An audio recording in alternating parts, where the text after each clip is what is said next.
oil and start mixing it. 2 cups of water. Now 2 small cups of flour. Then mix it all up.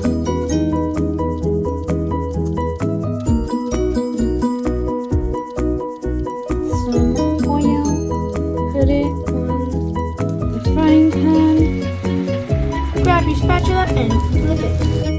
You can eat it plain